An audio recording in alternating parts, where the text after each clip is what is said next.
Attention, New York City. I'm bringing my Come Together tour to Madison Square Garden on Saturday, March 29th, 2025. Get your tickets now with the pre-sale code TOMMY before the general on sale this Friday. Limited tickets left for Cleveland on September 26th, Buffalo on September 27th, Toronto on September 28th, and Columbus on October 4th. Tickets and all upcoming tour dates at tomsegura.com/tour. Welcome to your mom's house.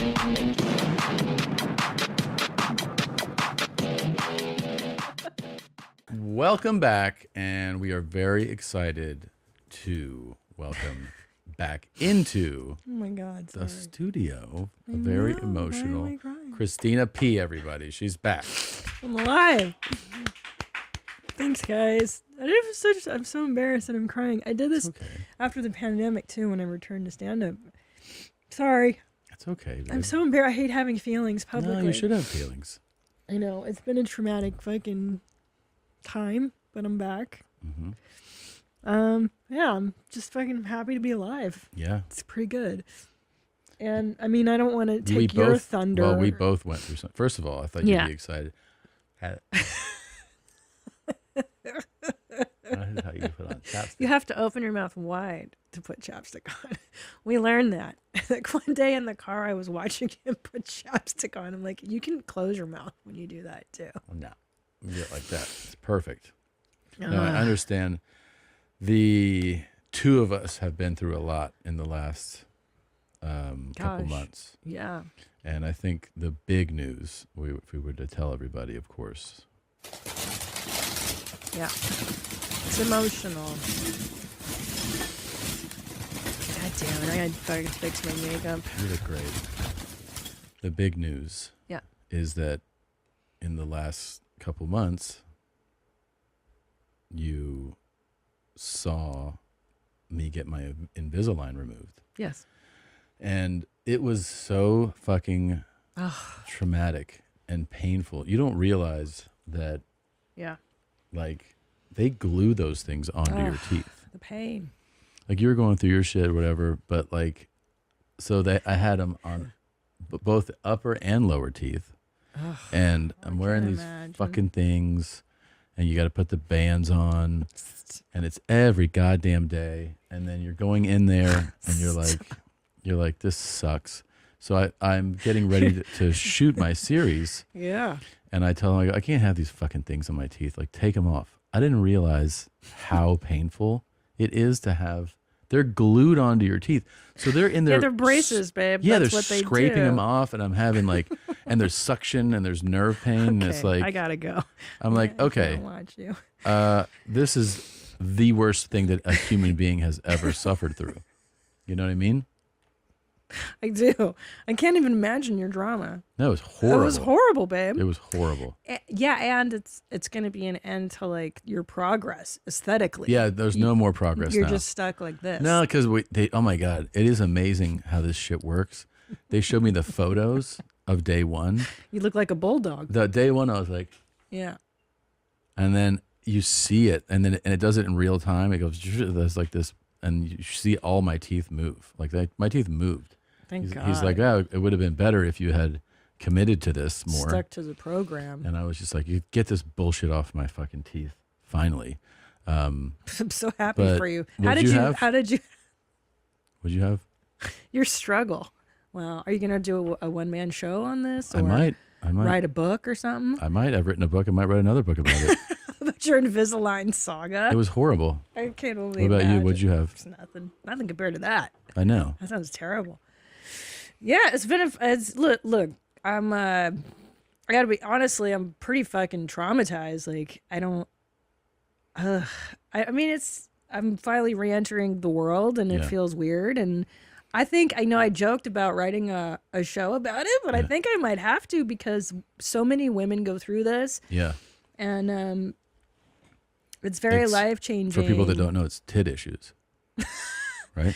Tit cancer. Yeah. So last time you guys saw me, I had a lumpectomy, and then they gave me a breast reduction, and they took a pound of tit meat out of my left boob, and I still had a D cup, which is wild. It's pretty wild. Sneaky big tits. But then, Yeah.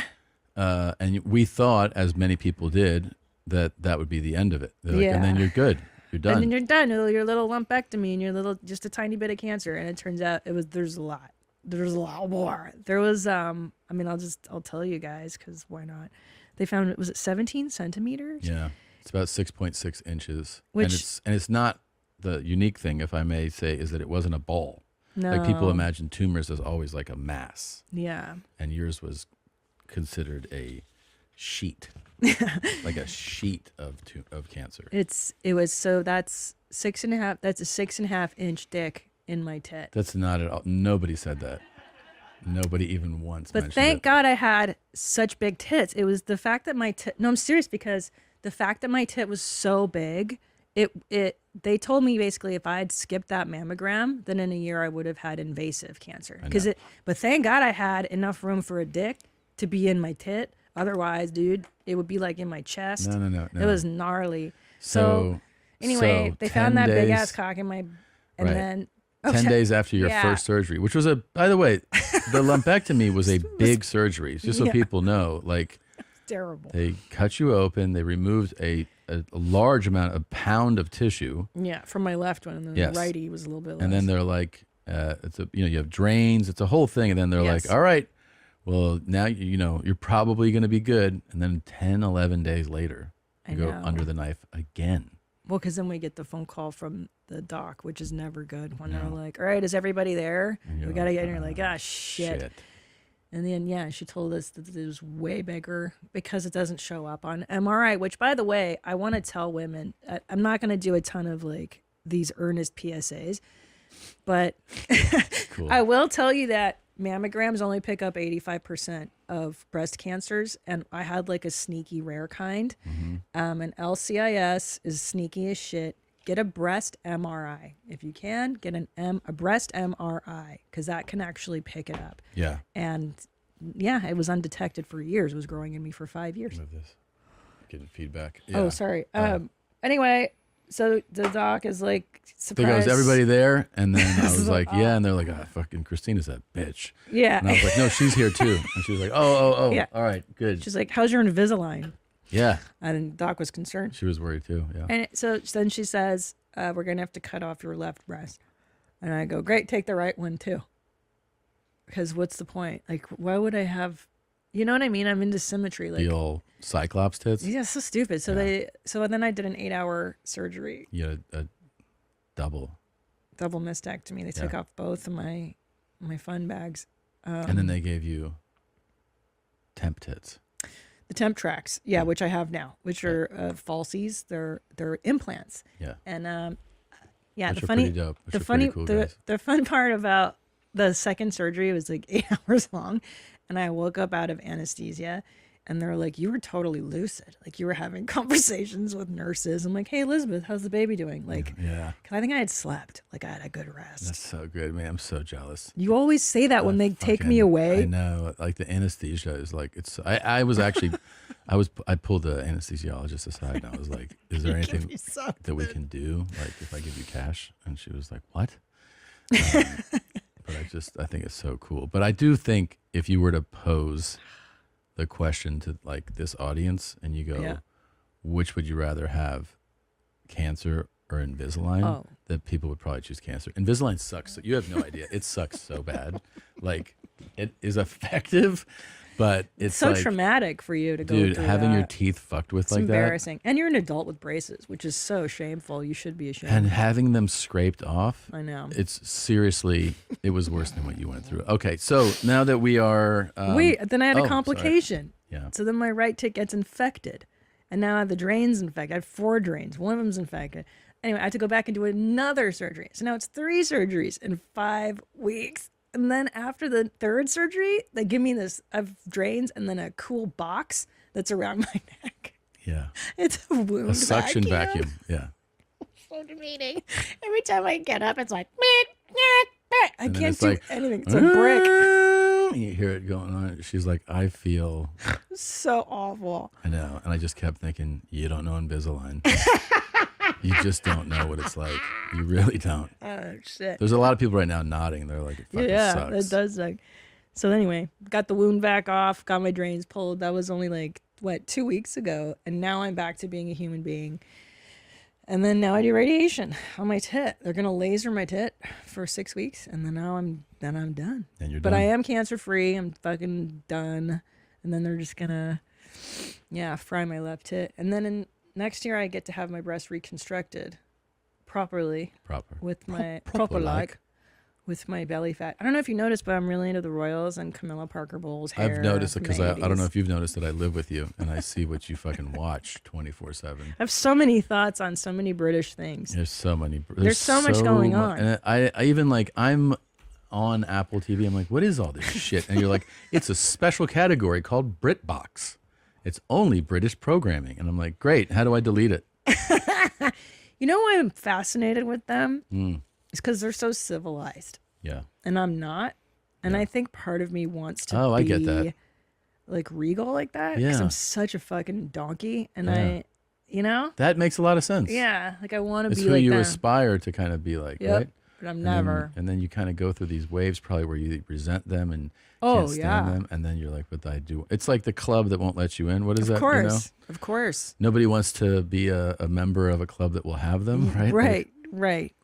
I don't want to be them, but I admire the, like they know which fork to use and stuff, you know? It's sure. never going to be my life. It's a big deal. I'm going to fix my makeup. I'm so embarrassed. Well, please weigh in. Which would you rather have, cancer or Invisalign? And with that, Cancer, hands down. let me tell you, if there's a surefire way to wake up feeling fresh after a night of drinking, it's with pre-alcohol. Z-Biotics pre-alcohol probiotic drink is the world's first genetically engineered probiotic. It was invented by PhD scientists to tackle rough mornings after drinking. Here's how it works. When you drink, alcohol gets converted into a toxic byproduct in the gut. It's this byproduct, not dehydration, that's to blame for your rough next day. Z-Biotics produces an enzyme to break this byproduct down.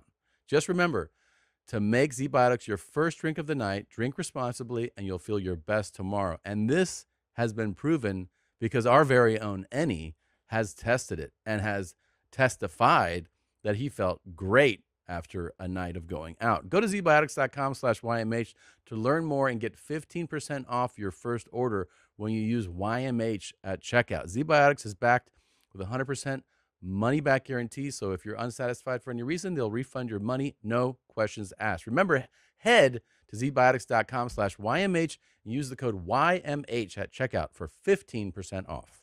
Are you ready for UFC 307 this weekend going down in Salt Lake City? Well, you can get in on the action with my partners at DraftKings Sportsbook. Right now, all new customers who bet $5 will instantly get $200 in bonus bets. Download the DraftKings Sportsbook app and sign up using my promo code MOM. The crown is yours. Stay in on the action and use your $200 in bonus bets to bet anytime touchdowns on DraftKings. DraftKings is the place to bet touchdowns. If sports betting is not yet available in your state, don't worry. You can still join in on all the fun with DraftKings Daily Fantasy and have the shot to win cash prizes. Download the DraftKings Sportsbook app now. New customers use my promo code MOM and bet just $5 on any wager and get $200 in bonus bets instantly. That's promo code MOM, M-O-M, only at DraftKings Sportsbook. Let's open the show. You ready? Oh my gosh, yeah. This fat bitch walked in. Can I get a number 3? Of course you can. She wanted a quarter pounder. She looked in the bag. This is salad. April Fool's, bitch. Go lose some weight. You ain't get no fucking quarter pounder. Get your fat ass out this stove. Who's Randy? Pretty good. Amazing. I love this guy. Get him on Kill Winner. Tony. To your mom's house. He's ready. Get your fat ass. Tom Segura. I'm Segura. Christina Mom shit.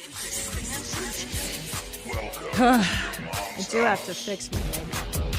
The under eye Right bags. Just all it is I put under eye bags on.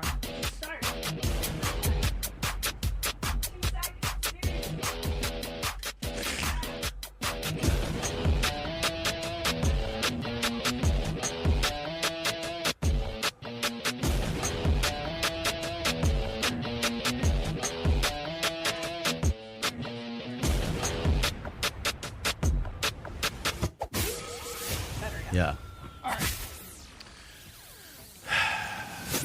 Well, I guess the other thing we should point out is that we actually have like a pretty huge announcement. Oh,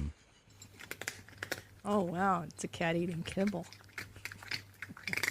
Do you want to give the date and time? Shit, I do. Yeah, I have it offhand because I remember it. August 27th, 11:03 p.m. Mm-hmm. Do you want to? Go ahead. Tom Segura had a double pipe classic. That's a rare event. Yeah. Yeah.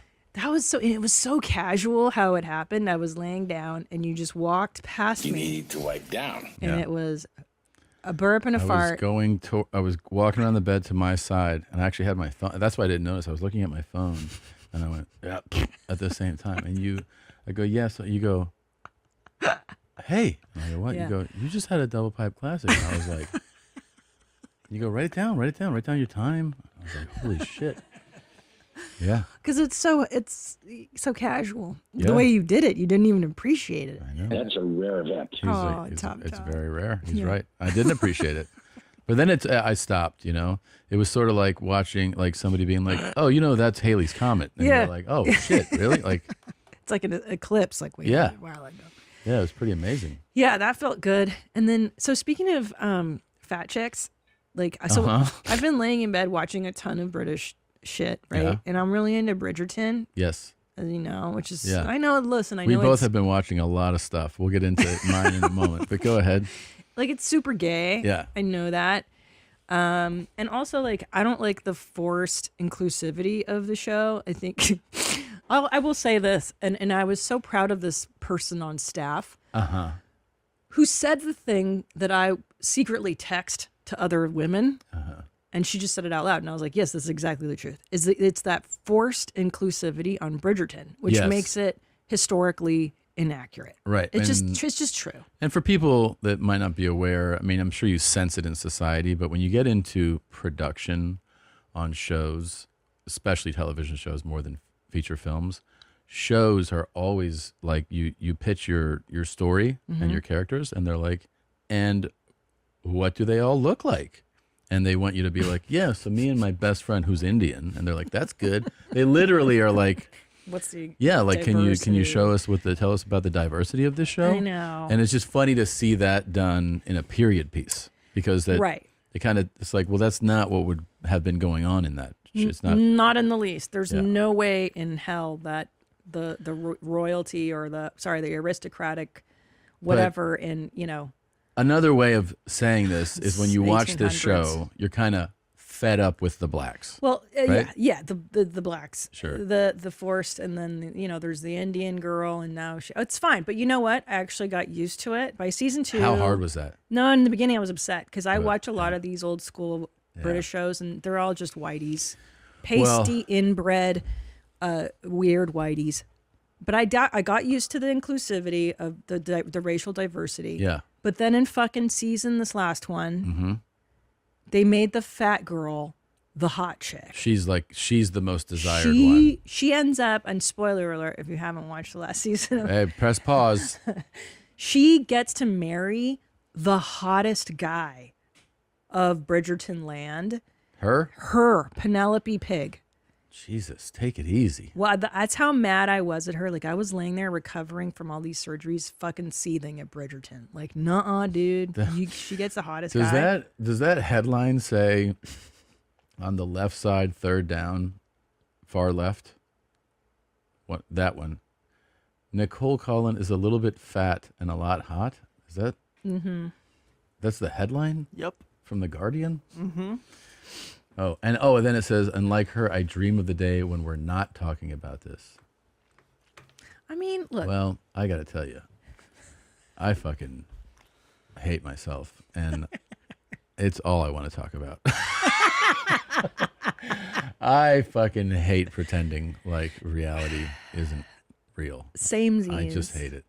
I hate it so much. I hate it so. And here's the other thing too. It's not as though her character on the show were that confident. Yeah. Like that girl is confident, but fine. Penelope's character is like This she's is like a what- wallflower. I was telling Bert this. This is So what I dumb. love about like everybody, like you, people in your you say nice things. You know what I mean? To like if I'm let's talk about me in particular. Like feel like self-doubt, self-loathing. Yeah. My body issues, whatever. But my favorite thing about pro athletes, like my friends that are professional athletes, is that they all are 100%.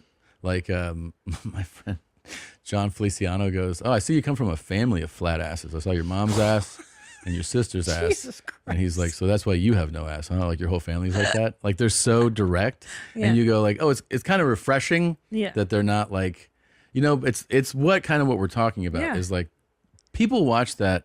Everybody has the same thought. Yes. Everybody just goes, "Oh wow, that's a big girl." So inclusive. Yeah. And it is fucking, so you're bothered by this fucking inclusivity, forced inclusivity in a period piece, especially that is not reflective of reality. I'm bothered that in my true crime documentaries, they keep fucking focusing on the victims. I know. I hate when they humanize the victims and it bums you out for like, I want to see the crime. Oh yeah. Focus on the crime and focus on the investigation. How did they solve the crime? When you're like, here she is in graduating high school, and here it's like, dude, I'm not trying to get bummed out by this. Stop humanizing them. 100%. It's like pornography. Like imagine if you had to get to know the girl first before you masturbated to the scene. And it's I've like, said this a million times. Every time I've met a porn star, I'm like, well, you just ruined it because you're supposed to be something that exists out there. Yep. You're a object. Yep. You're not a real person. Now I've met you, and now you know can't you humanize can't go them. back. No. I agree because because I've been resting so much. Yeah. By the way, how have you handled me sleeping so much? Has that been upsetting? Of course, it's upsetting. Of course. But I've been getting into some of your sad murder Christy stuff. naps. Yeah. Yeah. So you last night or the night before, it was cool because I had forgotten 9/11, and then you watch a documentary, and then I got to remember all the traumas. Minute by minute. They went through it minute by minute. Literally minute by minute. It's really good. It's on Apple Plus, and it's like inside the war room on the day of 9/11, and it's Did you repress those memories? Bring them right back. it brings them right back. You're like, oh yeah, that was one of the most sad experiences of my life, and then you just go, now it's time to go to sleep. Good night. Yeah. That was horrible to watch. That was horrible. But again, victims. It's like fucking just show the cool stuff. Just show the fucking I know. Haji's blowing planes. I just want to when I I wanna watch know these the murder people. docs, it's like I like seeing the behavioral profile stuff. I like that too, actually. And I like seeing here's what happened at the crime, and I like the detectives, and then they're like, it's like okay, fucking World War II docs. Nazi stuff. It's like, yeah, cool. Let's watch this shit. And then they're like, oh, here's some Holocaust footage. It's like, no, I don't want to see fucking people emaciated in a camp. Tom, You're bumming me out, bro. I don't want to see it. Like Cut that shit out. Like in this 9/11 doc, remember when they told the story about the married couple? And he's like, it was my birthday. and she was going to come back on my birthday. And then Barbara left a note on my pillow. Then he reads the note, and I'm like, bro, or no, he had it committed to memory. No, he had it. Oh, he had to read it? Yeah, he read it. Yeah. I didn't fucking It was horrible. give a shit about Barbara. It was horrible. It was horrible, and I don't want to be sad. Yeah, I know. Again, it was to me that was ruining the documentary. Totally. Like I don't want to feel sad. I want to read about it like an investigative, journalist would, like coldly. details, of like, here are the facts. I want information. Bro, only. this is why I like British television, because it's They don't get devoid of emotional. emotion. Yeah. And it feels safe, and it's just like, I'm so sorry if I insulted you. Yeah. Well, shout out to all the documentary filmmakers that are not making their docs super bummers with a bunch of victim shit. Just show me the cool stuff. No, you fucking assholes. Unbelievable. But man. but first of all, I don't like the Penelope that got to be like the hot girl. That's so dumb, because it's not even like he was going hogging. It's not like he was really into fat chicks, and then it's so implausible. Yeah. It's ridiculous. They say first impressions are important. What about lasting impressions? That's where Blue Chew comes in. Blue Chew helps give men longer lasting, and stronger erections so you can perform at your very best. Blue Chew is an online service that delivers the same active ingredients as Viagra, Cialis, and Levitra, but at a fraction of the cost and in chewable form. The process is simple. Sign up at BlueChew.com, consult with one of their licensed medical providers, and once you're approved, you'll receive your prescription within days. I can tell you right now, I have never been harder. I have never lasted longer. I can use what God gave me to knock down doors. I've seen people do pull-ups on my erection. It's incredible. Blue Chew wants you to have the confidence to perform at your best. So discover your options at BlueChew.com. And we've got a special deal for our listeners. Try Blue Chew free when you use our promo code YMH at checkout. Just pay $5 shipping. That's BlueChew.com, promo code YMH to receive your first month free. Visit BlueChew.com for more details and important safety information. And we thank Blue Chew for sponsoring the podcast. This podcast is sponsored by Squarespace. Squarespace is the all-in-one website platform for entrepreneurs to stand out and succeed online. Whether you're just starting out or managing a growing brand, Squarespace makes it easy to create a beautiful website, engage with your audience, and sell anything from products to content to time, all in one place, all on your terms. Start a completely personalized website with the new guided design system, Squarespace Blueprint. Choose from professionally curated layout and styling options to build a unique online presence from the ground up. You can easily launch your website and get discovered fast with integrated, optimized SEO tools so you show up more often to more people and grow the way you want. Make checkout seamless for your customers with simple but powerful payment tools. You'll be able to accept credit cards, PayPal, and Apple Pay, and easily manage your clients and invoices, from vetting leads to receiving payment via invoices in one streamlined, customizable workflow. Head to squarespace.com for a free trial. When you're ready to launch, go to squarespace.com/mom to save 10% off your first purchase of a website or domain. Well, you're back, and there's stuff to show you. Oh, dude. First of all, fancy chef. Fancy chef. I was holding back because my whole dream was to introduce Fancy Chef to you on the show. And then he took over my life in a big way. Yeah. So there was I couldn't repress him. I had to share him with you in our life. I was going to try to introduce him to you here. But yeah, Fancy Chef is just, I mean. Say my name, say my name. Yeah. This is the Beyonce, baby. Look how lovely, look how nice, look how pretty and gorgeous by me, the award-winning chef. How nice. So I'm is that arugula? arugula? When I tell you that's going to be taste, that flavor of love is going to be something special, luxurious, possibly fancy. Yes, indeed, and fabulous. That is beautiful. That is nice. That is delightful. That is for the ladies. That is for the ladies. Yes, y'all just thought I do food. I do it all. Fabulous and nice. That's the Beyonce, baby. That's the Beyonce drink. I'm going to do the next one on the rocks. That is the Beyonce. When I tell you this is the Beyonce, this is the Beyonce. Say my name, Fancy. Say my name, fabulous. Say my name, Yep. Say my name. I got it. Fancy Beyonce, Chef. hit me up, babe. Beyonce, hit me up. Hey, what do you think? What's the green in there? Is that? I don't know. It might be leaves from the outside. There's strawberries. I know that he made an incredible lamb shank ranch dressing, honey, and berries in a wine glass that I was absolutely mesmerized by. I also like when he includes store-bought cakes. So nice. And he's just like, check this shit out. Beautiful. And it's mint. Like your right. Thanksgiving table That's to look definitely like a store-bought cake. Yeah. What do you like your table to look like this? What do you want a chef like me? Like from the to grocery do it store. for you? I'm going to lay that there. It's beautiful and nice. Beautiful and nice. That's beautiful and nice by the chef. By the chef. How remarkable by the chef. Remarkable. With the lemon wedge, Remarkable by the chef. I wouldn't put the lemon wedge next Look to at the all those chocolate. berries right there. Yeah. Yeah. You almost missed that. No, I saw it. Oh, Don't okay. you worry. Yeah, it is fancy and nice, though. I don't know where he is. Such an eclectic mix of. Is he an employee somewhere, like a hotel? You're talking, is this 5-star world-class chef an employee? You mean, no, of course not. He runs his own shit. I mean, that's fancy and nice as hell, dude. Yeah, of course it is. What do you Crushes think he's doing? You can hire him if you have a mansion or if you're a millionaire, I billionaire. would love to. Yeah. Okay, I got to wash my chicken. I got vinegar. You're washing it. This is how you wash your chicken. I've never heard of One this. thing I didn't understand here. Are you supposed This to how wash you with do the it. back side of the Cooking brush? school. No. You shouldn't flip that You over? wash your chicken. I can wash it with a toothbrush. You can also just run it Wash under Is that just water. plastic? That's what I do. Look, take a toothbrush. Wash your chicken. Hold on, wash your chicken, right? No, Gotta this wash is- it. Beautiful, this is wrong. chef. No. Wash your chicken. No.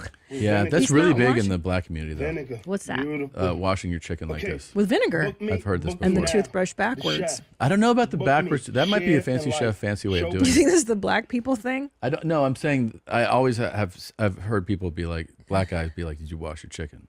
Yes. So But with vinegar? What's Wait, this where's code? Annie? Speaking of black guys. That's 818-512. Should be.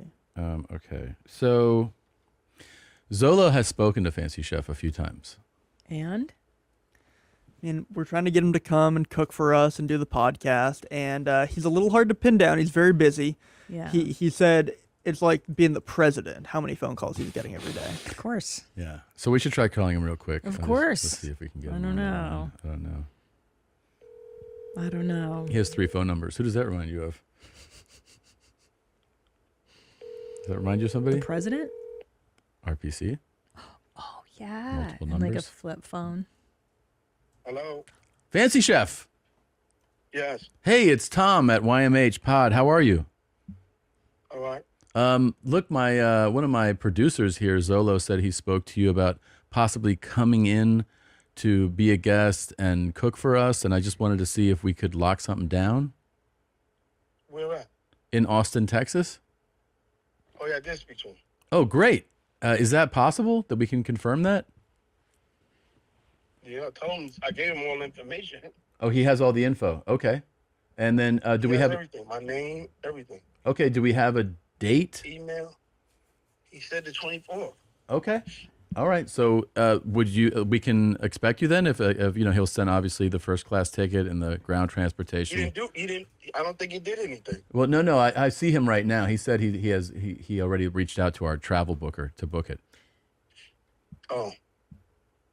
You know where I'm coming from? No, where are you? I don't know. He might know. Where are you coming from? Miami. Oh, perfect.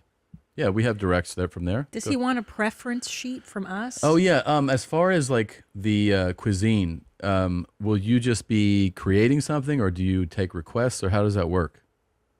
I don't care whatever y'all want to do. Really? Wow. Crazy. I'm versatile. I've been doing it for 40 years.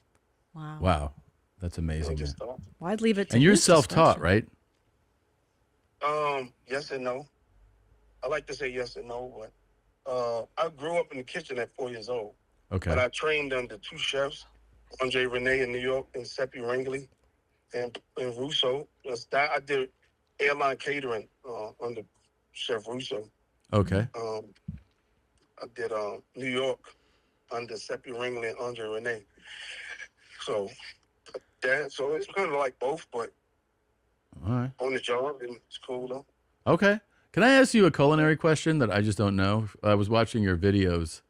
What's the idea behind washing a chicken with vinegar? You can do it with vinegar or lemon juice. It just knocked out the bacteria. And then the toothbrush, you scrub Yes. it? Yeah, I just did something creative, something different. That's all. I Oh. could have used my hands. Oh, you can use hands. Gotcha. Okay. I could have used my hands, but I just used the toothbrush. Sure. Got you. The backside. That's all it was. Yeah. Okay. What do y'all prefer? Anything specifically? I asked him to get. I tried to make it simple. I asked him to get. I think he told me 2 people or 4. I don't know what the count was. I mean, extra I fancy. told him New York strip. Okay. I could have did red new potatoes, asparagus, and Yeah. sauce. If I want to change it, I don't mind. If everybody don't eat red meat, I could have did a. Can we do sea bass? I could do a seafood. I don't know if I want to wrestle with seafood. Oh, okay. So, I could have did a quarter chicken, or I could did anything. But I didn't want to wrestle with seafood, really. Oh, okay. I So don't mean wrestle with it with the smell, but. yeah, I hear you. Just yeah. Do y'all have a kitchen I could use, or? Yeah. Yes. Yes. Oh, okay. And then dessert wise, could you do dessert too? Yeah, piece of cake. That's no. Nice. I told him to get seasonal fruit though. Remember, when it says seasonal fruit, if you go to a restaurant, you see the menu. Yes. It depends on what season it is for that. For fruit sure. To be in season. Yes. That's what it means. Some people don't know what it means. Of course. We can do seasonal fruit. Would you be down to bake, like I don't know, some type of cake or something like that? I don't know. I probably do a strawberry mousse Yeah. dessert.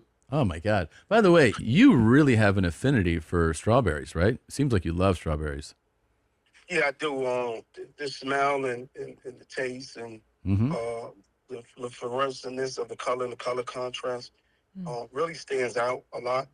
So And then is that your own creative take? Because a lot of times it's fascinating. I've seen a lot of berries in glasses. Like, is that something that you were kind of mentored on, or did you just kind of take that on your own? I kind of took it on my own, but in a lot of high-end restaurants, it is like that. Yep. Yeah. So it is creative, and that's really the Very. only way that Oh my you know God. how to eat and I saw this stuff like that. outstanding. It was like a piece of art where it was a glass. And you had berries, a rack of lamb, I think ranch and honey, and maybe some floral petals or something in there. It looked like just something in a museum. It was incredible. Yeah, I did. Yeah, I do remember. So, Yeah, I remember that. yeah, I do remember that. And again, like I said, it depends on exactly what y'all want. And Okay. you know, And anything but I don't know. seafood. Yeah. I want what he wants. Yeah, I think we would love to be just like let you take the Surprise. reins and do your thing, you know. But definitely dinner and some dessert would be. And then I don't know, do you do wine pairings or should we bring in somebody for that? It might be good to bring somebody in. I could do wine pairing. That's nothing, but I could do wine pairing. Do y'all want something in particular? I mean, tell you the truth, I didn't want to do anything I knew. I wanted to do something that I could just do off the top of my head. Normally, I like doing it because I get bored easy. Oh, Sure. sure. You're an artist. Yeah. That's how I keep the innovativeness and the creativity. Is I just do my own, and this is really how a lot of dishes are. Every dish is created. Uh-huh. There's no dish that that's not created by somebody that didn't create when their own mindset. It Right. just doesn't work like that. So the more you create in your own mindset, the better it is. You become someone that's innovator, and it's a trend that starts. So many people call me with that. I get calls every single night. I get so many calls during the day. I got 3 phones. I get over 3,000 calls a day. 3,000. Jesus. So Yeah. is most of you don't work at any establishment. It's all private right now? Yeah, I do a part. 3,000 Okay. calls. That's amazing, I man. do a part. Wow. Yeah. I'm excited. Like I said, y'all want to change it, y'all want to add something, or maybe when I get there, I may do something extra because, like I said, I cook all day. You like me in the kitchen, Yeah. So yeah. No, yeah, we see. I mean, I don't know how you keep up with the your feed. You're just always posting sometimes the same video multiple times, but it's just like it's incredible to see that level of productivity. Yeah, I got a lot of feedback and a lot of I got calls from the what's this place called in the Middle East? Oh, like in UAE, like Abu Dhabi or Dubai. Yeah, Dubai. Yeah. The Prince called me, his assistant. I got like 8,000 million calls in Canada. 8,000 million. Texas called me. Chicago called me. I've been getting calls since this all began. And it all was just kind of like a mistake. Yeah. I would say, maybe, if I had to, but it wasn't done intentionally. I just got creative one day and I love it, just man. took off. Well, you're worldwide. Internet standpoint. Clearly, you're worldwide, and I'm looking at the guy that you spoke to, and he's locking down your travel right now. So he'll be in touch with you. His name is Josh, and we'll do the car service and fly you first, of course, put you up and your fee, and we're just really excited to eat your food, man.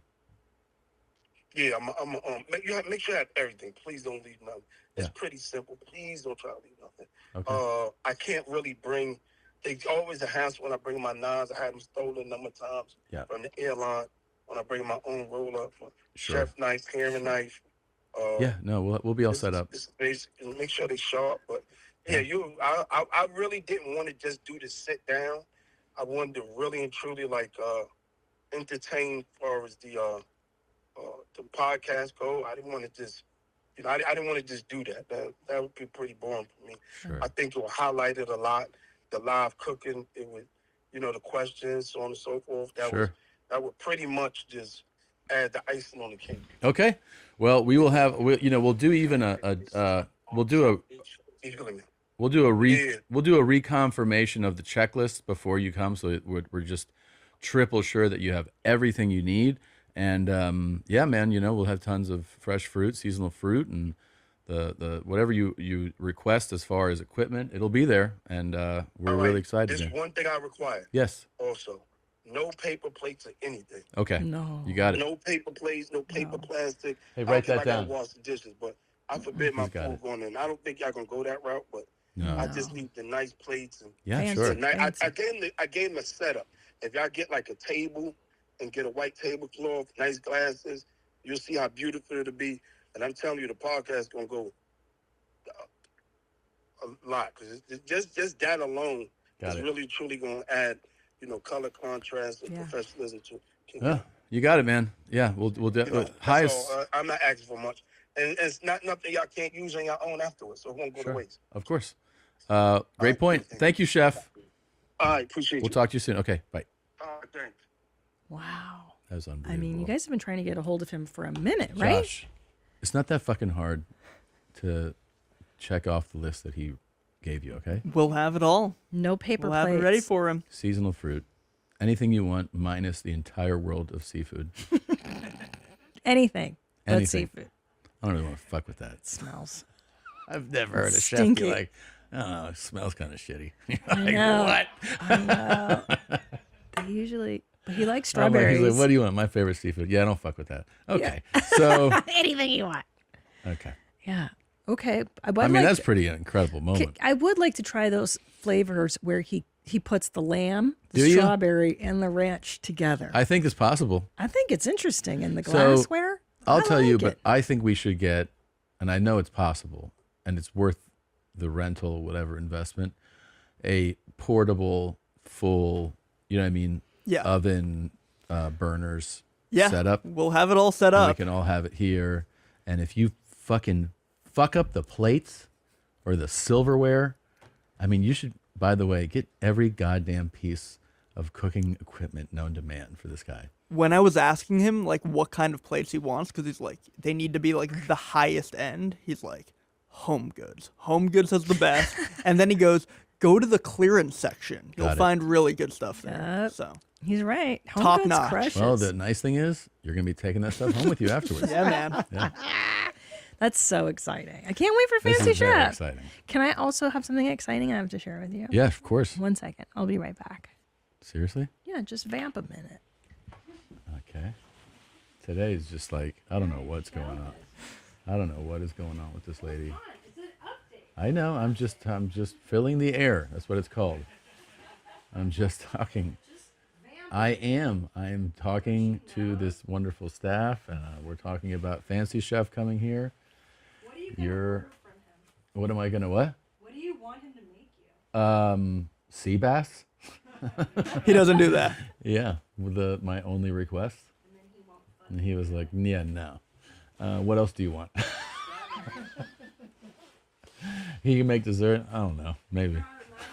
Right. Oh my goodness. Oh my God. Fucking update, Mike. That. Wow. Can you guess what my update is? Oh my God. This is fucking Yeah. unbelievable, man. This is. Yeah, man. Yeah. Fucking This Manchester. is a YMH exclusive. YMH exclusive. What did you do while you were gone? Guess what I made happen? We manifested it. It happened, which is really, I think, crazy because it was not in the ethers. It really when I wasn't. presented this It wasn't. option Yeah. to Liam and to Noel Gallagher, Oasis is back together. Incredible. Boop, boop, boop, boop, boop. Yeah, no, it was fucking. I think it's this guy right here. Well, I'm yeah, serious. but you said. Go I watch ahead. a lot of detective shows. Go ahead, Mike. You said Yeah. that you would go airtight with Oasis in Yeah. order to get them back together. And then what we know is the end of the story.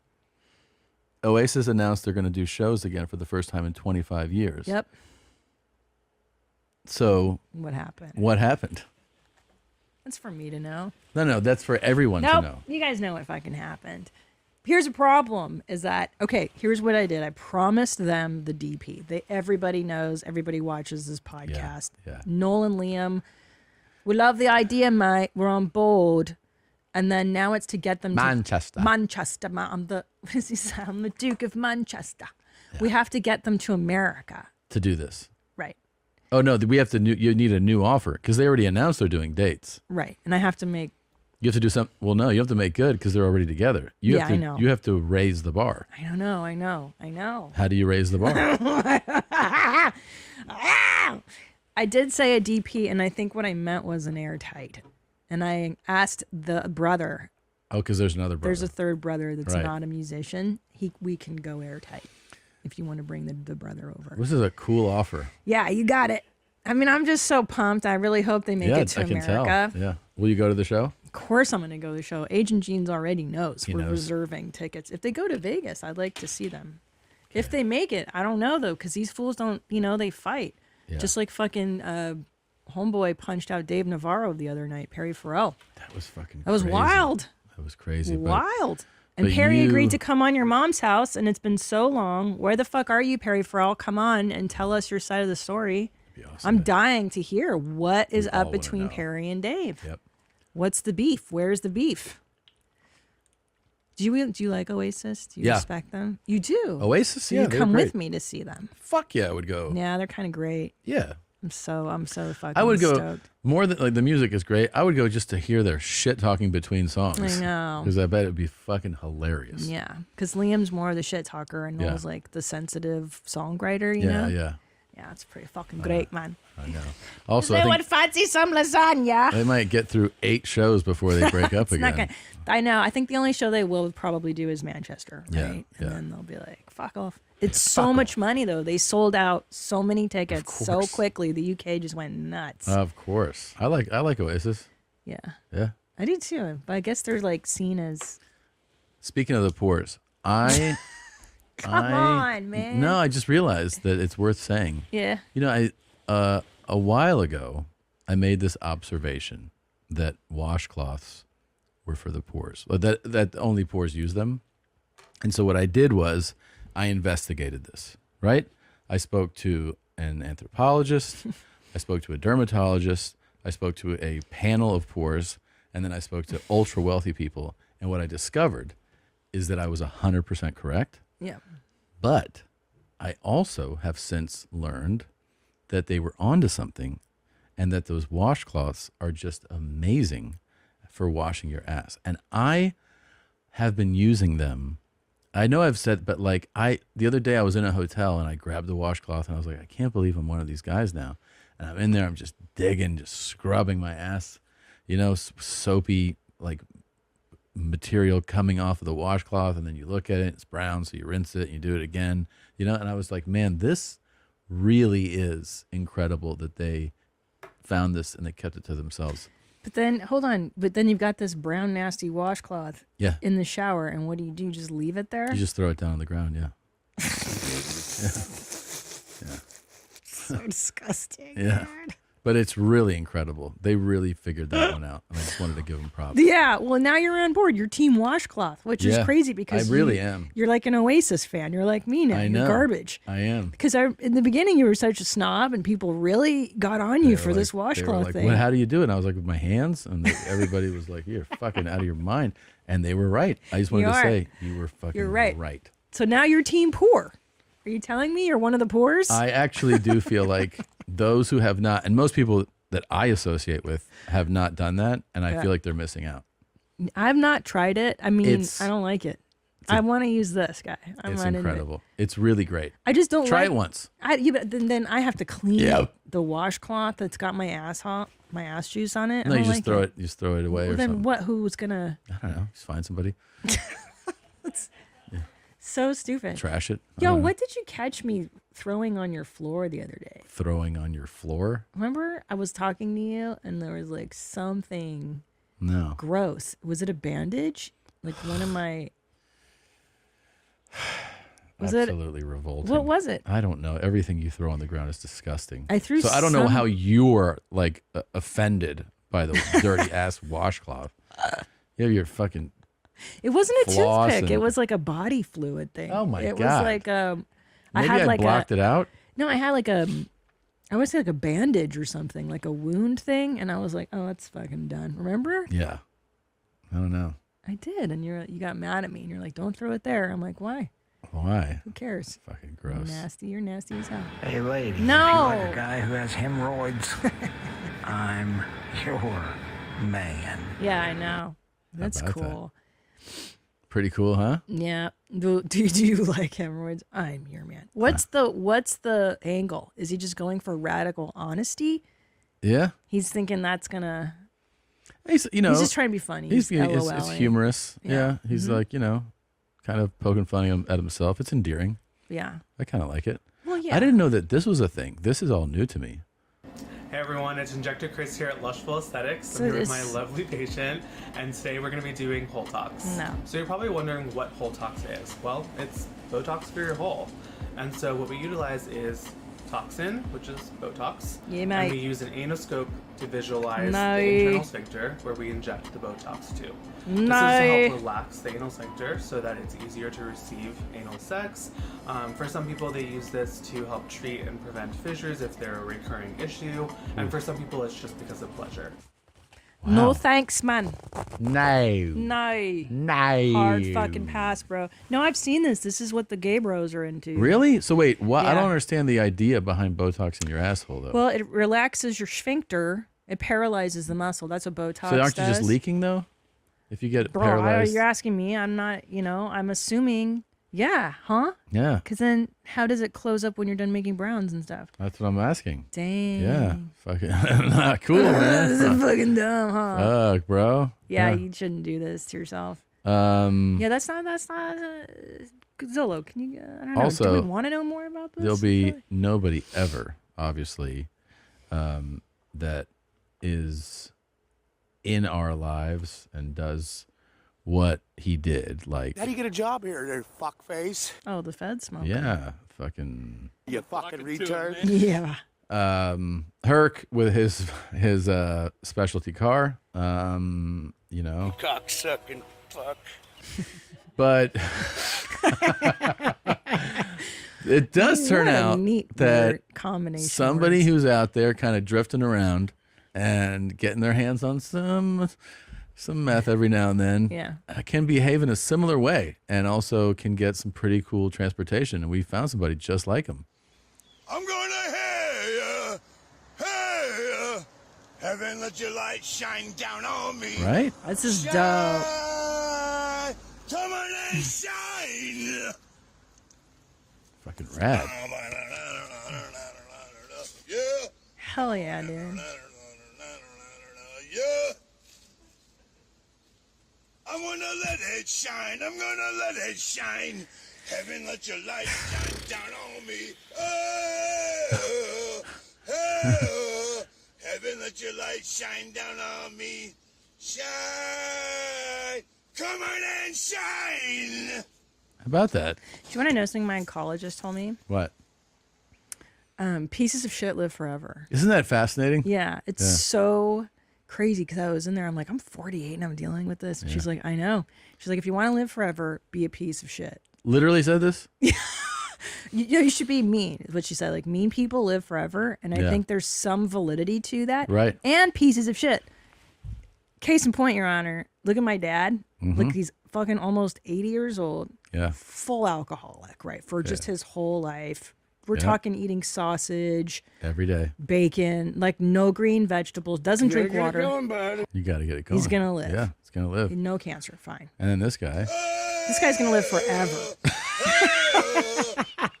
This guy's gonna live Isn't that forever. wild? He's gonna be fine. I know. You'll never see him. And isn't getting it funny chemo. that an oncologist, the person that you see, their specialty is cancer, and they're like, do you know what my observation is after thousands of patients?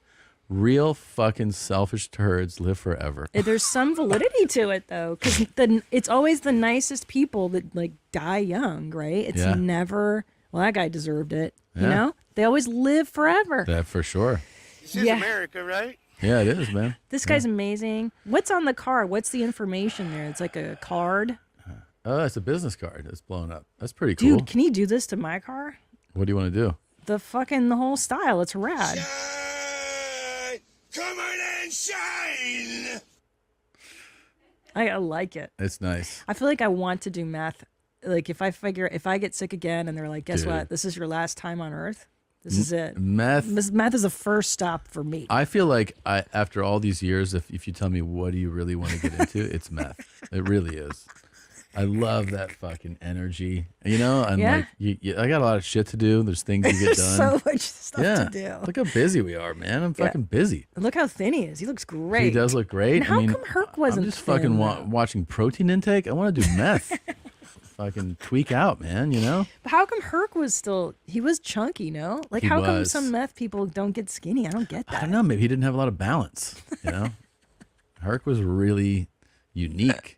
Maybe he was tweaking and binging and drinking. I'm trying to think because I know people that did meth and Yeah. none of them were fat. It is weird. Unless when you come down because you don't sleep or eat for like 3 days. That he was just gorge. And then you really Yeah. go on a purge. Have you done meth and gotten fat? Let us know. Yeah, tell us that story. Take it easy, fuckhead. Fuckhead. Yeah. This so, guy's amazing. Do we have a name for this person? Let's see. I have a little info card here.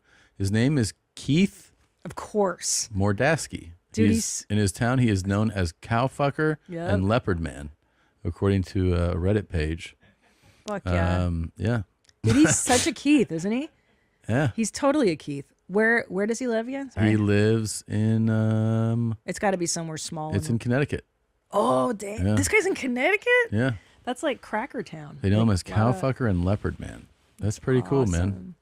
I'm a big fan. Me Way to go, too. man. But nothing makes me happier than these videos. Oi!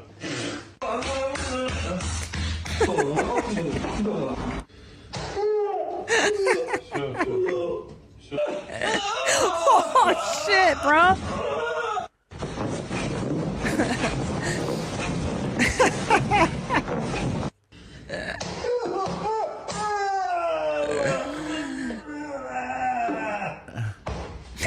Right on the neck, too. That's the worst one. Food. Do you want to know something interesting, Tom? That's what you're supposed to feel, man. You're supposed to feel the way I hammered your Yeah. tailbone.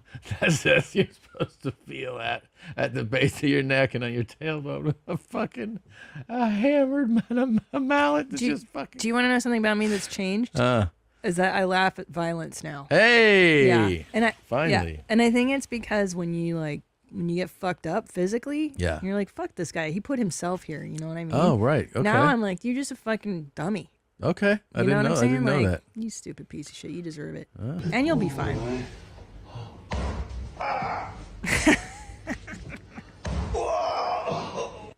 Idiot! You fucking idiot! He's like, lay down, lay down. I got you.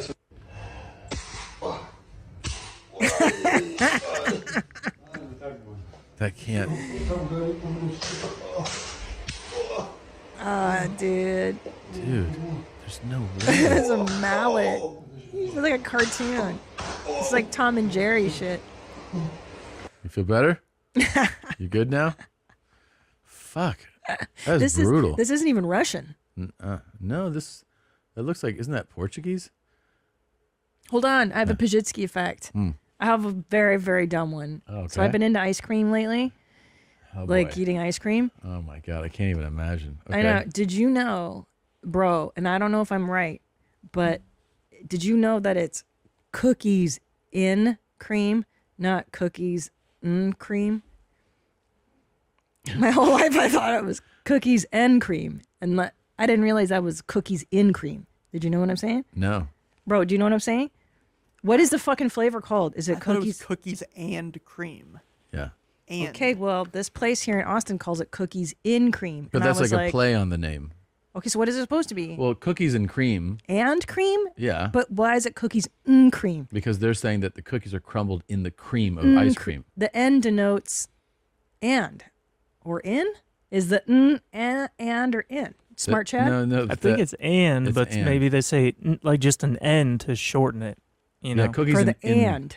You know, cookies in cream implies cookies and cream. Oh, Yeah. so I thought But if it it says cookies in cream, it could be just an ice cream place's way of saying there's cookies in the ice cream, like playing with the name. But it was a good observation. This is when you're a foreigner, when you're born a foreigner. Yeah. God damn, dude. You are, by the way, you're Canadian born. Canadian born. You're not from these parts. Not from these. Yeah. No, but when your parents are both fucking foreign. No, I get it. I don't. We both say wrong shit because of foreign parents. I used to only have one. For sure. Your first 20 years are spent speaking retard English. You don't know anything. That's a good way of describing it. Yep. That is a really good way of describing it. Yeah.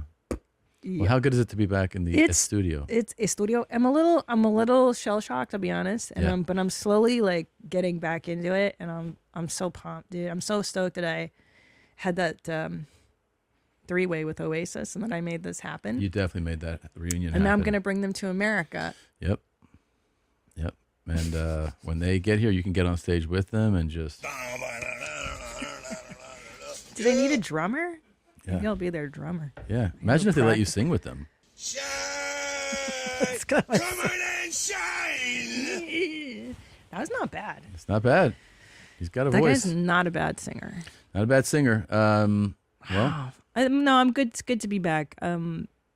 Yeah, I always love insanity and lunacy, and a Fancy Chef is coming. That's insane. We just booked Fancy Chef. That's insane, bro. You made a plea to all the filmmakers out there: stop forcing inclusivity into British periods. I made a plea to all the documentary filmmakers: stop focusing on the victims. Just show us the cool shit. I don't want to see victims and how sad their families are now. It's fucking bumming me out. You guys know whether to weigh in, which is worse, Invisalign or cancer. I'm going Invisalign. And welcome back, Gene. Welcome back. We love you. I love you too, mate. Hey. Fucking parkas are cool. And joining us for the first time, you can catch Slipknot on tour now at slipknot1.com. It's rock and roll's own Corey Taylor, everybody. What? I know. It's a long time coming. Thank you. I'm so stoked to be here. Thank you for coming in. Oh, no, thank you for having me, man. Oh, please. This is a huge thrill. This is coming out a couple weeks after we record, but you're here in Austin because you guys are doing the Moody tonight, and you're on tour. 25 years. Yeah. That's it's a lot of years. Thanks, the thing I think I like that happens when you're in like entertainment and performing that always blows me, like the thing I'm impressed by is always just that somebody can have like the career you had over time. The fact that you guys are touring on this scale 25 years in, it's really impressive. It's actually crazy. Thank you for that, by the way. It's really impressive. It's bigger than it's ever been, which is insane. Wow. Yeah. What do you credit that? Like, honestly, like, how do you analyze that?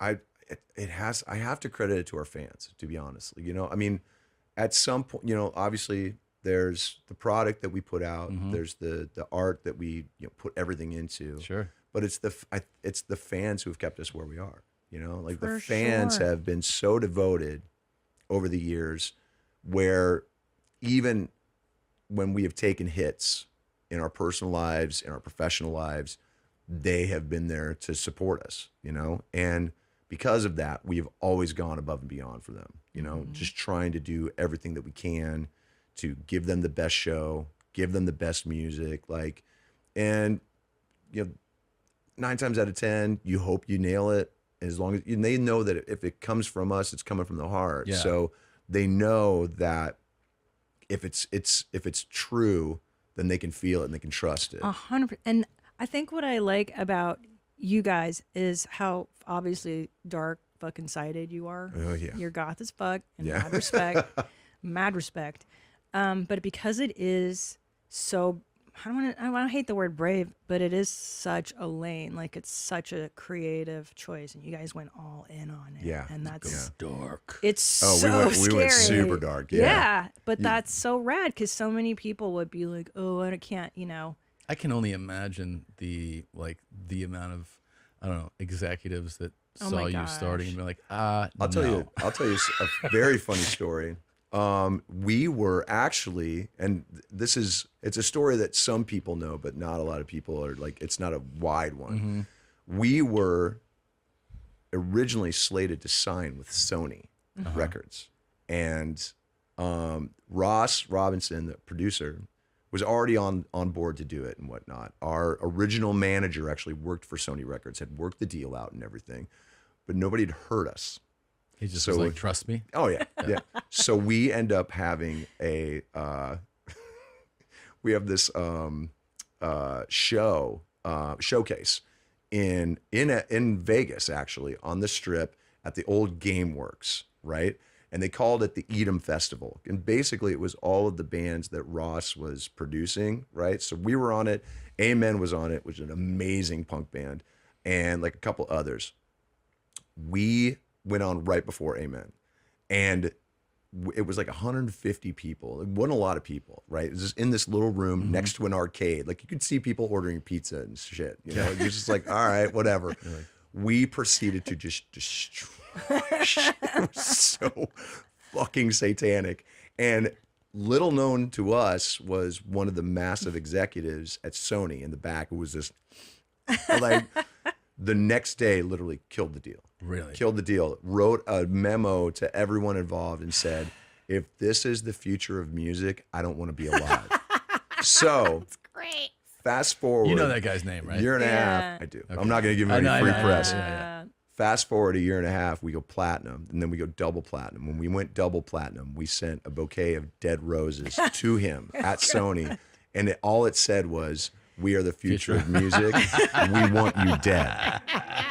Slipknot, and that was it. Shit, that's fucking awesome. Yeah, man. so we've always kind of like, maybe not recently, but we've always had kind of a chip on our shoulder because everyone has assumed that that we're just like, they'll never make it, and on paper we shouldn't have, you know. Right. So we're pretty proud But of them. it's the authenticity. I Right. think what you were speaking about, that shit is real. Yeah. And you know, you're fucking angry kids from Iowa. Oh, yeah. Yeah, and anybody from Iowa knows what the fuck we're talking about. I know, Exactly. it's so dark and gloomy there. You know, because I toured that state for a while. I drove through that state, and it was so ominous. Just the windmills and the gray. What's so flat? Like Flat, nobody talks yes. about, because it's as flat as Kansas, and yet Kansas gets more, PR. Yes. Basically. So that it's, and people need to understand that now it's like paradise compared to when I was growing up. Right. Like, I mean, they always Ames. you exactly. Like one Come of live in the kind of press things about, they're like fastest developing cities. I think companies are opening. It's always like celebrated as like a lot of people, great place to raise a family. A lot of tech companies put down roots. Yes. A lot of insurance companies actually. So it balanced out the agricultural side of everything. Yeah. And a lot of money went into it. So I want to say it doubled in size within 10 years, which is crazy. And that was right around the time I moved. So I missed all the good shit, Like I was like, son of a bitch. You got the raw years. Yeah, I got the dog, like the raw dog years. I feel like so. I was thinking about the story you just told, that like pretty much I think every big band has the experience of some fucking guy being like, he's like, this is who bullshit. the fuck is this? And it's got to be like, I don't know. I imagine the ones that have any self-awareness, it has to be a very sobering thing when people go like, hey, you know who you told us not to sign? Like, they just sold fucking 2 million records. And honestly, and the crazy thing is that the guy who really saw the potential for us at Roadrunner, Monty Connor, he was somebody who, there were several bands that he tried to sign that went on to get signed at other places. Yeah. So I think that was one of the ways that he was able to get us on Roadrunners, because they saw the missed opportunities. Yeah. Also, we were working with Ross, who at the time was, a god, just in that genre period. He's just one of the greatest ears for like primal, like emotional sludge metal, and that's, I mean, the Cure album he did is insane. Which one did he do? He did Blood Flowers. Wow. It's so incredible. Really? It's one of the darkest Cure albums fucking ever. So it's also, I think, so good for artists to hear. Like in Emily Lane, when you hear like stories like that story of you guys performing. Yeah. Is like, because like, you know, it's not the same, but it kind of is like in comedy too. Right. You just do these gigs that are just fucking brutal, right? And like if somebody, there's people who see you at them who are like, don't quit your day job, okay? Right. And you have to push through it. Right. Like you have to go like, you're like, no, this is what I do. And, right. And there's shit gigs are part of it, you know, but Right. when people go like, you don't have it, you still have to fucking believe you do. Which is fucked up. And then dealing with peers coming up at the same time, and then suddenly you start to rise above them. The passive aggressiveness that you guys have to deal with, that I'm sure you guys have dealt with that, where it's like almost like the jealousy part. It's like, dude, we were friends. Like, why are you coming at me going, it's like, oh, okay, you know, and you just, and we got it first in our hometown. And then we got it from Hold on. the bands. Iowa. You're from Des Moines. Des Moines. Yeah. The Des Moines haters. Yeah, man. Well, and trust me, and they fucking hate. They Yo, still hate us. They do. They still hate us. Yeah. Really? Small town haters. It's weird too. Wait, so because would you say after Iowa it was then what? I don't know. I mean, after Iowa, it would have been the bands on Roadrunner. Okay. Who were the bands that we loved, man. And you know, like, oh, you're the big shot now. Exactly. Yeah. And then it slowly balanced out, you know, but at the same time, you know, what people don't realize is that we went back home and tried to help those bands in Des Moines, like tried to give them a platform. We got 3 or 4 of those bands signed, and for whatever reason, it didn't work out. Yeah. We took all of those Roadrunner bands out with us. The second that we started to get bigger, we were like, fucking, let's go, man. Let's all of us go. And it became, I don't want to say salacious, but at the same time, it was just tragic how quick the egos would turn. And I'm just as bad, you know, but at the same time, we were really trying to balance out maybe the guilt of like blowing up the way we did with trying to help out the bands that we loved, you know. And it wasn't all of them, you know, because we still have a lot of friends from a lot of those bands that were on that label, but we definitely were put in a situation where it was almost lose-lose, and all we could do was just kind of band together and just say, all right, fuck it, let's just go. Which was definitely the right decision. There's Yeah, nothing more exactly. you can do. Exactly. But also to celebrate your 25 years and the fact that you're here tonight, I think, you know, this is what we put together for you. Oh, shit. I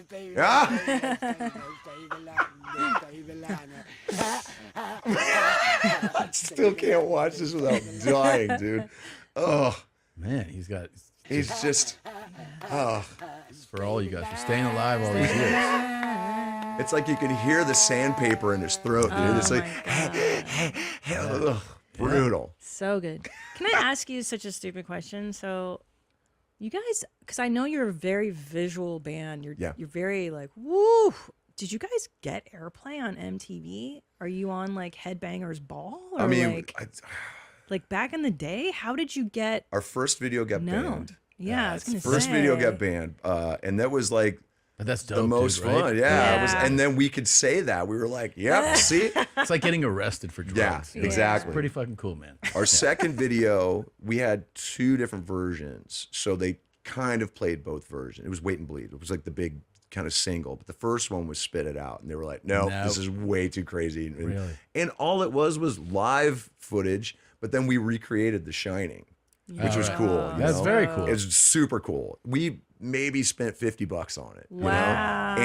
And it's You got still one of my got favorite the videos. press of we were banned. Exactly. That's cool. The first video get banned on MTV, and then The first video? Yeah, it was our first video. But your Yeah. first, right? Not the first. No, not which the I first wish video. you could claim. Oh God, that'd be great. Yeah. Right? Real. I want to say that. Well, I can't remember what What was that that one was. like the guys that did like those booty rock shit? 2 Live Crew, like Yeah. weren't Yeah. they Oh, like one of the Dude, first? yeah, they were one of. They were definitely one of the Booty rock. first. Right? Yeah, it's all like pussy rock. Well, I stuff, was yeah. wondering. I was like, because I could have swore that they had a video for S&M, which was on the album before, as nasty as they want to be or whatever. Yeah. And Yeah. that was like that song was so gnarly for Uncle a Luke. 14-year-old kid. Oh my God. It's in him.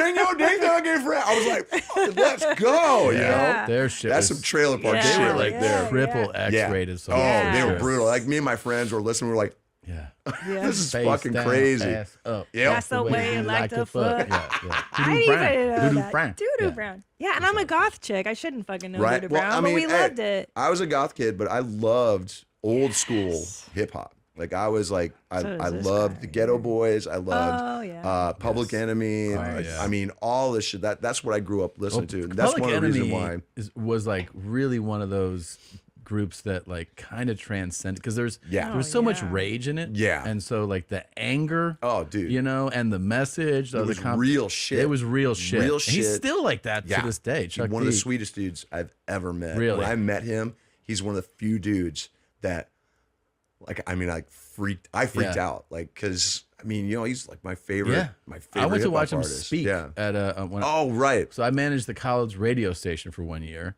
and they sent us to this like whatever radio retreat in New York. We all just fucked off for 3 days, and just partied in New York. Right, but right. then the one thing I saw on the itinerary, Chuck D giving a talk 10 a.m. in this one ballroom. Oh, wow. So I mean, I was just like Right. and I remember that he started. He was like, "All right, I usually don't get up this early." and then I don't even remember what he said. But Right. Like, yeah, I was just there It was just to just watch Chuck rad. D. Yeah. It was He's rad. So cool. He He's very really cool. is. Yeah, He's very cool. He's very open, and very artist. Like he would, if you guys had a musicians union, I feel like he'd be president of the oh, union. 100%. Yeah. yeah, because he fights for everybody. He really Like, does. He doesn't fuck around. Yeah. Wait, so let's go back to you because I've been intrigued with Slipknot for so long. I really have. Like you're from Iowa. I know that. I know you have like a rough childhood stuff. Yes, you go through a lot of shit. Can you give me like, I mean, I don't know how much you want to talk about, but what's the snapshot, and then how brilliant that you parlay that into this really unique music that resonates with so many other angry, fucked up kids. It's so great. It's interesting. When I was younger, I didn't realize that I had a propensity for like heavy music. Like when I started kind of teaching myself how to play, I just wanted to kind of play songs and play. It's very much like my solo stuff, basically. But because of the background that I had, you know, just like growing up, abused, all categories, and then being homeless, OD'd twice by the time I was 16, and my friends left me in a dumpster. In a dumpster? Yeah. It was, and I think it was only because they moved me that I actually was able to stay alive. Because then I woke up. Because they were like, "We just got to put this body somewhere." Yeah, they were just like, "We can't take him." Yeah, they just left me in a dumpster. So all of that, you kind of look at that, and then I fast forward to I'm doing music with my original band Stone Sour, but there was always something that was kind of like I was almost like kind of pulling at the chain, you know. I wanted something more. So when I see Slipknot play their very first show, I was right like front row, and I've never had this thought since, and I had never had it before that. But I was like, I'm going to be the singer for this band. Really? Yeah. And how old are you? I was at the time I was 23, and then 2 years later they asked me to join. What? Which was crazy. Yeah, you know, because we all knew each other. You know, I mean, So you did know those guys? yeah. We were all because Slipknot. What a lot of people might not know is like Slipknot was made up of a lot of people from the scene. You know, and we all knew each other. We'd all played shows together, but we also recognized the people in each band who, that guy's driven, that guy's hungry, that guy's talented as fuck. And that's what your band's made up of. Exactly. We were the dudes who we would have stepped on the necks of our dead mothers to fucking get there. You have to. Yeah. Right? That's why you're Damn. part of why you're there. And Yep. I think it's also one of the reasons why we were so ferocious in the beginning. Like we have very little memory of the first year and a half that we toured because we were so just go, you know? I mean, I saw Home maybe a month and a half in that whole time because we were just fucking gone the entire time. It played every territory that would let us in, even the places that banned us. We would play like the Borders, Like we were banned in Greece for the longest time, so we would just play Greece? around. A whole country? which is crazy. Well, you gotta keep these motherfuckers out. That place was so convinced that we were Greece? satanic. Oh, really? And they take that shit very seriously, man. So I was like, all right. They finally let us in, and we played like this. I'm getting off topic a little bit. We played this like crazy, amazing like amphitheater, like this natural amphitheater, and dude. People were it's a sheer mountain on the other side, and people are climbing and coming over the top to get to our show. And I'm just looking, it's like this is some shit out of World War Z. Like it was nuts, man.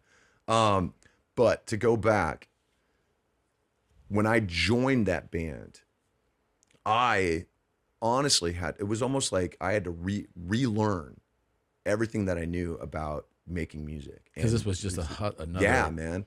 Because there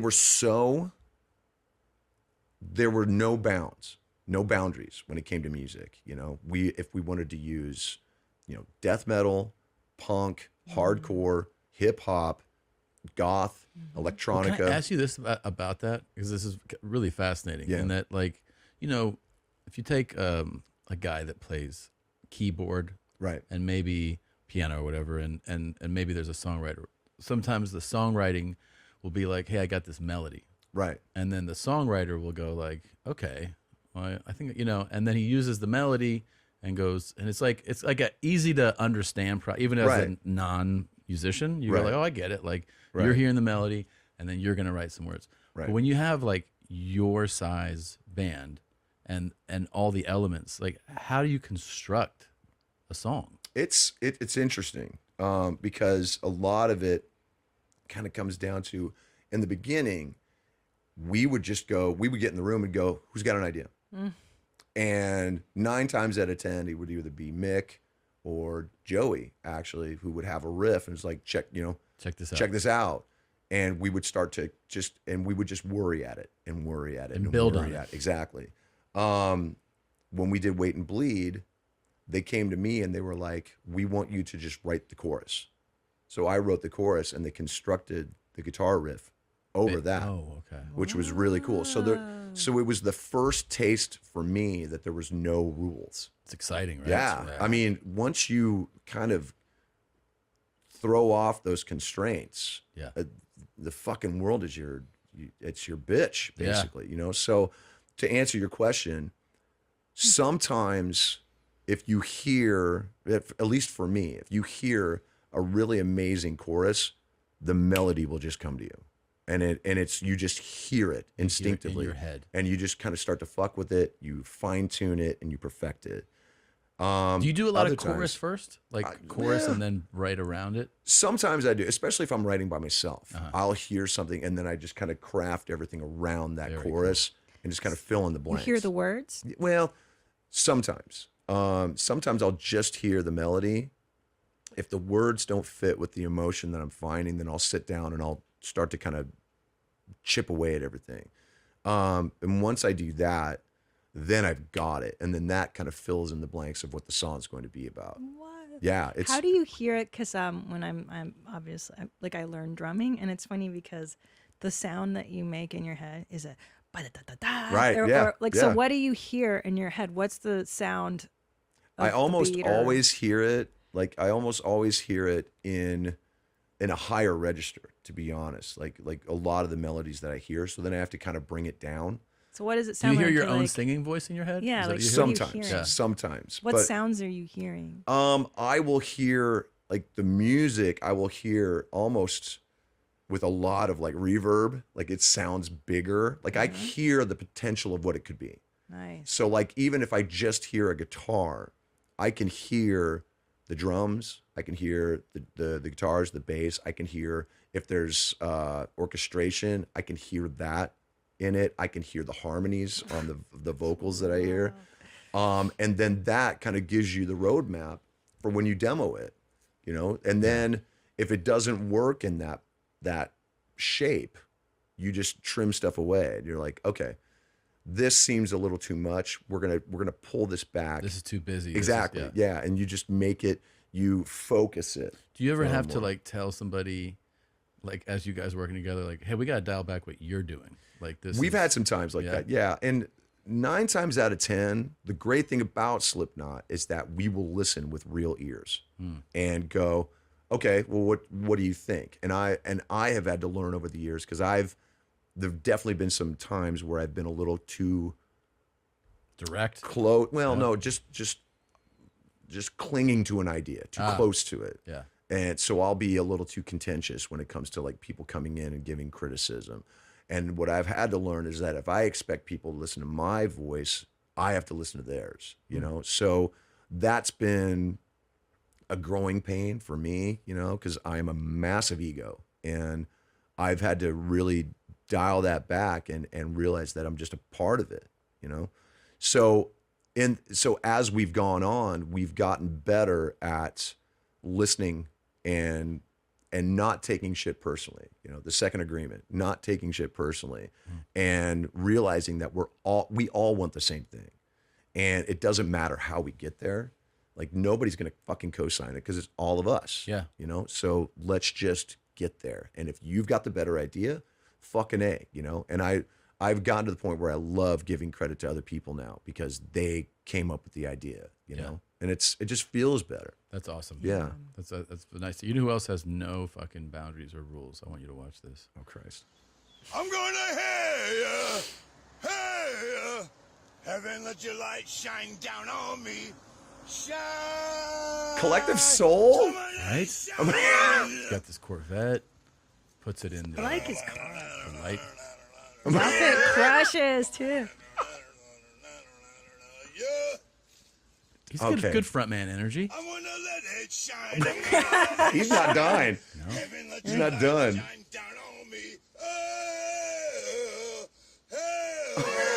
Heaven let your light shine down on me. Shine.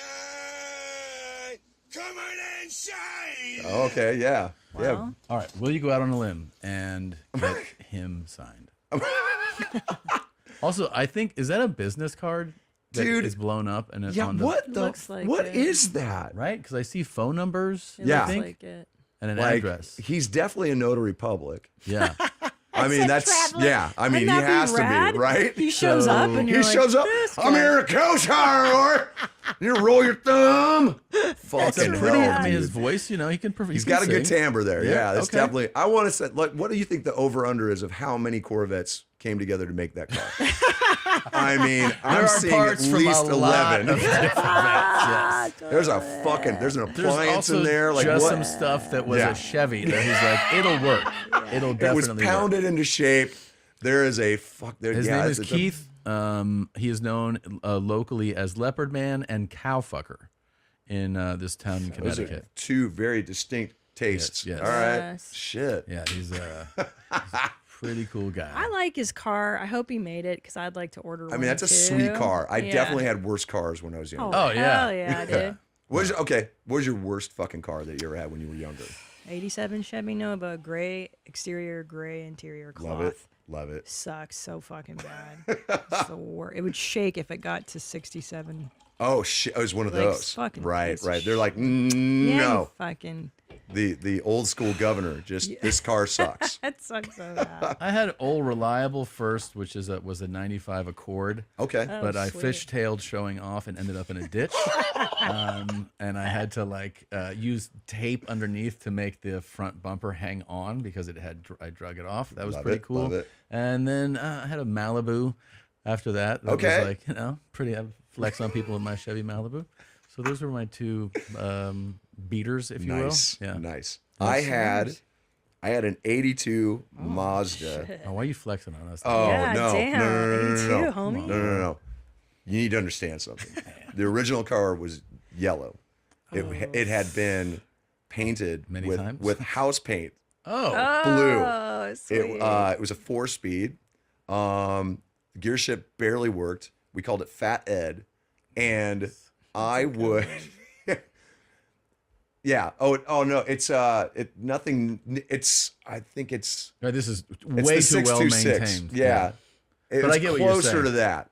nowhere near as cool as anything really on that fucking thing. Yeah. I want to see what the paint job would look like. Because what does that look like? Because it look green? It looks like the blue shit was peeling. Yeah. So there's a lot of yellow showing. Yeah, All yeah. right. So it looked like somebody had outlined it in yellow. Yeah. But that was the original color. I also love, by the way, people who think you can paint a car just with your house paint. Oh, yeah. Yeah. Because they're just like, I I'll just would. paint it like I that. That bought doesn't it work. for $500. Yep. And it was so rad because if you put it in neutral, it would hop backwards. So, and I'm going to be very irresponsible right now. Yeah. We would get wasted. And after the bars closed, we would take it out to like the big parking lots at the malls and shit. Yeah. And we would have rodeos.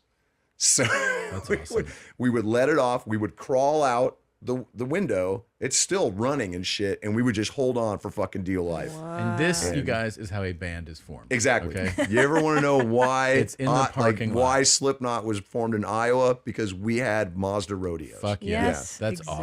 awesome. Thankfully, no idiots were harmed in the making of that. No. That's incredible. So how many people like meet you and assume you're a terrifying person? Oh, almost everybody. Yeah. Unless they've seen clips of me online. I've been able to kind of temper that. Because Yeah. usually when people meet me, they're like, first of all, they thought I'd be taller. They And that's thought I'd terrifying. be crazy, you know? Yeah. And then I'm like, I have kids. What are Yeah. you talking about? Like, fucking let it go. It's fine. And you have to be pretty intelligent and whatever. Yeah, I mean- driven to pull it together the way you Right, guys right. have, and yeah. that's I mean, ridiculous. even considering just a lot of our like the behavioral issues that we've had over the years, we were able to kind of keep it together. and- What are behavioral issues? well, I mean, as a band, we've had our fucking share of weirdness, you know. I mean, we were we set fire to a table at the Kerrang Awards, and we were responsible for Britt Eklund breaking her ankle. Wow. Yeah, she was a Bond girl. She hated us for a very long time. Very long time. Yeah, because we were the first band in Kerrang history to win 3 awards. Nice. And we won Best Single, Best Live Band, and then we won Best Band in the World, which they created just for the fans to vote on. Jesus. And we won. And we threw the table, had all of our beers and shit on it, and made quite a mess. Britt Eklund was supposed to walk up and present the next award. She slipped in our fucking beer, and so they carried her up. Yes. Dang. There she is. And She was looked a not lot happy. like she did on the top right. Oh yeah. Yeah. Well, I feel like she would have fallen anyways. We felt bad, you know, like we did feel bad. She's at the age we where tried to falls. send her something. It was rejected. It was rejected. Oh, It was rejected. shit. Yeah, it's fine. Oh, Like, that's listen, silly. mistakes were made. Okay, Hey. that's all I'm going to say. See, You know, you this is learn. what You I get miss, better. though. I miss the rock stars. I miss this stuff. I think that's why I'm so pumped that Oasis is back together. Oh, dude. Do you know that she played a role in this? So about a month ago, maybe it was 6 weeks ago. There's no talk of Oasis, nothing. Nothing in the ethers, She mind you. she puts it out there that she's willing to go airtight with the Gallagher brothers that everybody knows and the other one who not everybody knows. Right. So she's willing to give herself all 3 inputs, and she's like, I'll do that. Oh, if you guys, wow. and then all of a sudden, I don't see her for a few weeks. And then during that period, they're like, guess what? There's new Oasis shows. Yeah. And I was like, hey, where have you been? It just kind of Right, came yeah. together, You wanna- mate. That's what happens when you go to Manchester. I may have dipped out a bit, love. Yeah. But now I'm waiting for them to come to America. That's the next. I don't know how I'm going Right. to top the Yeah, I don't know how you're going to chop airtight. the threesome. Yeah. But let's yeah. just I say mean, you're the sealant, welcome. that was a bold Hey, you choice, guys by have the been way. in a band for a long time. Oh, Have you my ever God. gone 9 deep in someone? Hell yes. You Uh, have. And some maggots. Honest, well, The hold on. Let me see. Let me do the math. Oh my God. Yeah, I can't talk about it.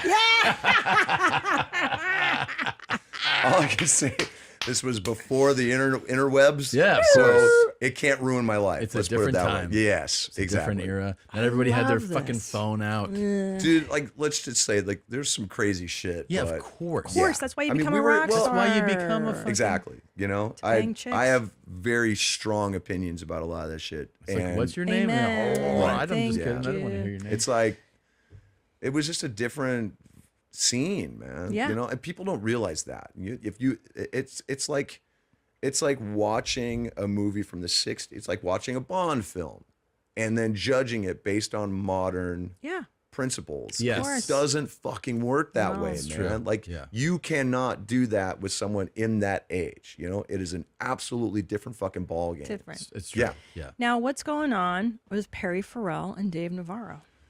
That was my wife waking me up and going, "Have you seen this shit?" Yeah. And I was like, Yeah, no.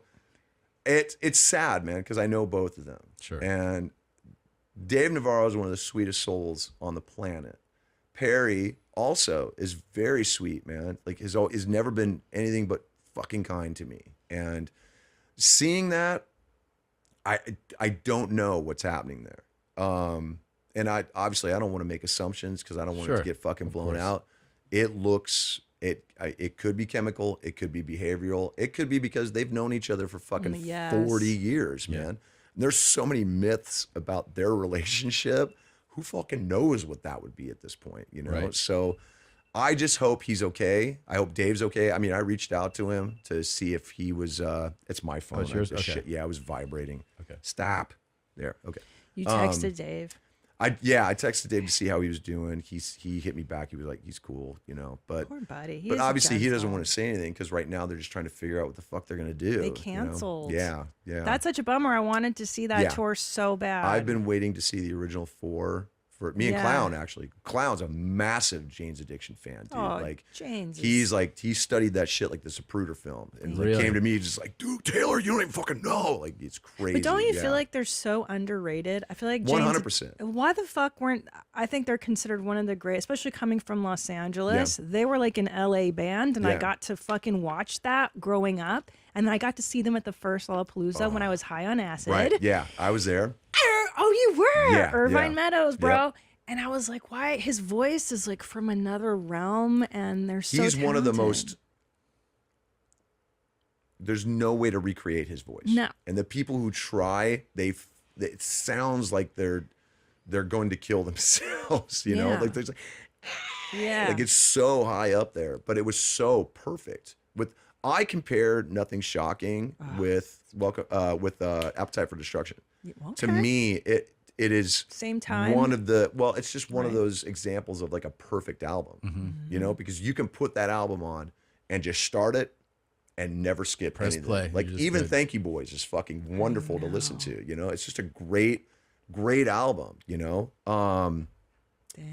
Yeah, I hope they're okay, you know, and knowing how interband relationships can be, that's fucking tough, dude, especially for a band that's been around that long, dude. Yeah, because you know, like, I mean, end of the day, there's no telling what it is. Right. But you understand that those dynamics can shift and change and be challenging, and who knows what the story is. I mean, I know bands that have been around for 5 years that have that shit happen. You know, like it's just, you just never know. When you spend that much time on the road with people and you go from the highest of highs to the lowest of lows and everything in between, shit's gonna get personal. And you just never know what's gonna happen on any given day. Sid and I, who was one of my best friends, is my brother, I almost killed him one night. When we were recording Disaster Pieces at I want to say it was London Arena, but I might be wrong. And he did exactly what we told him not to do. And I was so fucking pissed. I was also hammered, so that didn't fucking help anything. He came back, and there's a clip online, and it's so taken out of context. Most of us had body cameras. So what he would do is he would go out into the middle of the audience when we would do the sit down part during Spit It Out. And we told him not to do it this time because we didn't want people to steal those cameras. And he did. And they did. And he didn't understand why we were mad. And he comes back and he goes, I'm fucking livid. I'm just like, ugh. And he goes, dude, you got to tell them to give the fucking camera back. And I just whipped around on him. I was just like, shut your fucking. It's one of the most evil moments of my life. And I just didn't give a shit. Yeah. And to this day, I feel bad about it. Like, and it's a very real moment that's out there for everybody to see. And taken out of context, it's so fucking horrible, you know? Right. But also, don't forget that all of us have those moments. Exactly. They're just not always captured. Right. Yeah. For people And to see. And some people don't admit that they have those moments. Yeah. I mean, when he blew himself up recently, because he's Sid, I FaceTimed him, and he was in the ER. Like he had and I was just like, but he was also one of the first people to call me after my spinal surgery. So like that's how close we are. Like we go from So it's your real brother. Exactly, dude. Yeah. And anybody who's been in a fucking family knows how that is. Of course. Man. So. Now, what about Dave Grohl? What's up with his baby mama shit? Oh. Dude, I'm so let me tell you something, bro.